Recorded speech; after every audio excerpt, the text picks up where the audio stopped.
پھر میرا یہ دل چاہنے لگا کہ جلد از جلد یہ چوری چوری کا کھیل بھی ختم ہو جائے۔ بچے میرے ہاتھ میں تھے، شاویز بھی میرا دیوانہ ہونے لگا تھا، بلکہ مجھ سے بے تحاشا محبت بھی کرنے لگا تھا۔ جی چاہتا تھا کہ بس اب میڈم نام کا کانٹا بھی میری زندگی سے نکل جائے۔ لیکن 2 مہینے بعد میڈم جب چیک اپ کروا کے آئیں تو حیرت سے کبھی مجھے دیکھ رہی تھی تو کبھی شاویز کو۔ اس بار شاویز ان کے ساتھ ڈاکٹر کے پاس نہیں گیا تھا، وہ گھر پر ہی تھا۔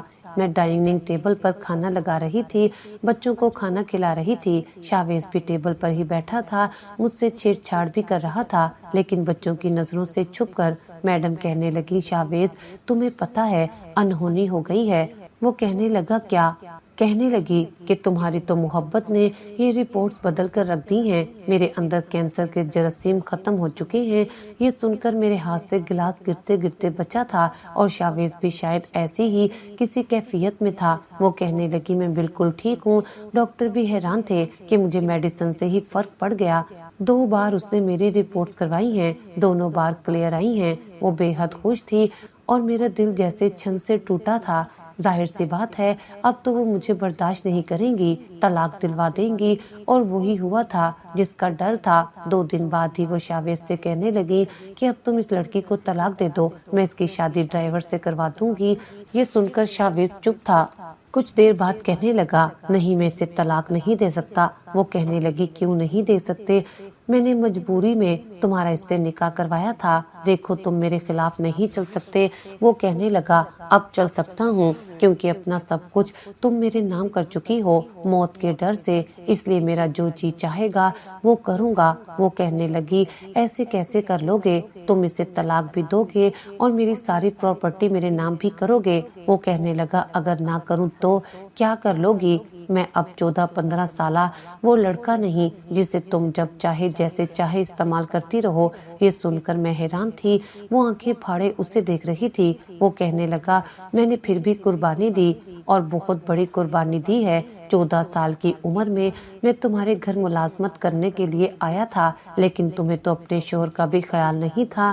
اس سے چوری چھپے تم میرے ساتھ گناہ کرتی تھی، اور اس کے مرنے کے بعد تم نے نکاح کر لیا، کیونکہ میری ماں بیمار تھی اور علاج کے لیے مجھے پیسے چاہیے تھے، اور تم نے شرط رکھ دی تھی۔ تب سے اب تک تم اپنی منمانی میرے ساتھ کرتی آئی ہو۔ ذرا سی بیماری کی خبر کیا ملی تمہیں؟ موت کا خوف کیا آیا؟ تم رونے دھونے لگ گئی، مجھ سے معافیاں مانگنے لگ گئی، اور اب چاہتی ہو کہ میں دوبارہ تمہارے ساتھ وہی قیدیوں والی زندگی گزاروں۔ میں نے کبھی تم سے محبت نہیں کی تھی، صرف دکھائی تھی، کیونکہ تم چاہتی تھی۔ دیکھو میں ایمن کو کبھی نہیں چھوڑ سکتا، وہ میری کاغذی بیوی نہیں ہے، اور نہ ہی میں نے کوئی شرط مان کر اس سے شادی کی۔ وہ میری بیوی ہے اور ویسی ہی ہے جیسی بیوی ہوتی ہے۔ یہ سن کر اس کے چہرے کی ہوائیاں اڑی تھیں۔ وہ کہنے لگا، دیکھو میں تمہیں نہیں چھوڑ رہا، تمہیں بے آسرا بھی نہیں کر رہا، کیونکہ یہ سب کچھ تمہارا ہے، لیکن ایک عرصہ میں نے بھی سنبھالا تمہارے آفس کو، تمہارے جذبات کو تمہارے مطابق تسکین دی ہے، لیکن میں بھی جینا چاہتا ہوں، میری بھی اپنی کوئی خواہش ہے، ڈر کے مارے ہی صحیح، پر تم نے خود اپنی رضامندی سے میرا نکاح کیا ہے، جسے میں اور ایمن قبول کر چکے ہیں، بلکہ اس رشتے کو نبھا بھی چکے ہیں۔ یہ سننا تھا کہ اس کی آنکھوں سے ٹپ ٹپ آنسو بہنے لگے۔ وہ کہنے لگی، میں تمہیں کسی کے ساتھ برداشت نہیں کر سکتی۔ وہ کہنے لگا، اگر برداشت نہیں کر سکتی تو میں طلاق دے دیتا ہوں، باہر کا دروازہ کھلا ہے، تم جا سکتی ہو، تمہارے بچے ویسے بھی ایمن کے ہاتھ میں ہیں، کیونکہ تم نے ان کے ساتھ بھی ایسا ہی کیا۔ تم انسان کو اپنی انگلیوں کے اشارے پر نچاتی ہو۔ 1-2 بار وہ بچے مرچیں کھانے سے بیمار کیا ہو گئے؟ تم نے تو ان کی مرچیں بند کر دی۔ تم چاہتی تھی وہ بھی کٹ پتلی کی طرح ویسے جیے جیسے تم چاہتی ہو، اور میں بھی، اور ہم نے ایک عرصہ عجیب زندگی گزاری ہے۔ وہ میری اولاد نہیں ہے، پھر بھی میں انہیں پالوں گا، تمہیں بھی نہیں چھوڑوں گا، لیکن تمہیں ایمن کو قبول کرنا پڑے گا، چاہے تم چاہو یا نہ چاہو۔ یہ کہہ کر شاویز نے میرا ہاتھ پکڑا تھا اور مجھے کمرے میں لے گیا۔ باہر وہ رو رہی تھی، واویلا مچا رہی تھی، لیکن شاویز نے مجھے باہر نہیں جانے دیا۔ وہ کہنے لگا کہ تم نہیں جانتی یہ عورت کیسی ہے، یہ شوہر کے ساتھ کبھی بھی وفا نہیں رہی۔ میں 14 16 سال کا تھا، اس گھر میں ملازمت پر آیا تھا، لیکن یہ میرے ساتھ الٹی سیدھی حرکتیں کرتی تھی۔ میں گھبرا جاتا تھا۔ پہلی بار میرے باپ کے انتقال پر جب اسے یہ پتہ چلا کہ گھر کی ذمہ داری مجھ پر آن پڑی ہے، اس نے پیسوں کا لالچ دینا شروع کیا، لیکن میں نے گناہ سے انکار کر دیا تو اس نے میرے ساتھ زبردستی کی تھی۔ پھر میرے گھر والوں کو پیسے دیے اور اب تک دیتی آ رہی تھی۔ مجھ سے کہتی تھی کہ میں اس کی خواہشات پوری کرتا رہوں۔ جب تک اس کا شوہر زندہ تھا تب تک یہ سب کچھ چھپ چھپا کر کرتی رہی۔ جیسے ہی میں منہ کھولنے کی کوشش کرتا، یہ میری مجبوریاں میرے سامنے لا کر کھڑی کر دیتی تھی۔ اپنی روتی ماں اور جوان بہنوں کو دیکھ کر میں چپ ہو جاتا تھا کہ کہیں ان کی عزت کو پامال نہ کر دے۔ کون کہتا ہے کہ مرد مجبور نہیں ہوتا، ہو جاتا ہے۔ تب میں چھوٹا تھا، لیکن اس عورت نے وقت سے پہلے مجھے بڑا کر دیا، لیکن اب اس کی ایک غلط رپورٹ نے اسے اللہ یاد کروا دیا۔ میری قسمت میں اگر تم لکھی جا چکی ہو تو پھر میں رب کا شکر ادا کیوں نہ کروں، اس عورت کے ساتھ کیوں زندگی گزاروں جس سے مجھے کوئی لگاؤ ہی نہیں ہے۔ تم نہیں جانتی، مرد کی ہوس سے زیادہ خطرناک عورت کی ہوس ہوتی ہے، اور میں نے جھیلی ہے، لیکن تمہارے ساتھ میں ایک اچھی زندگی گزارنا چاہتا ہوں۔ بتاؤ ایمن، میرا ساتھ دو گی نا؟ بڑی محبت سے اس نے اپنا ہاتھ میری جانب بڑھایا تھا۔ میں کیوں کر انکار کرتی، کیونکہ جو کچھ اس عورت نے شاویز کے ساتھ کیا تھا وہ بھی غلط تھا۔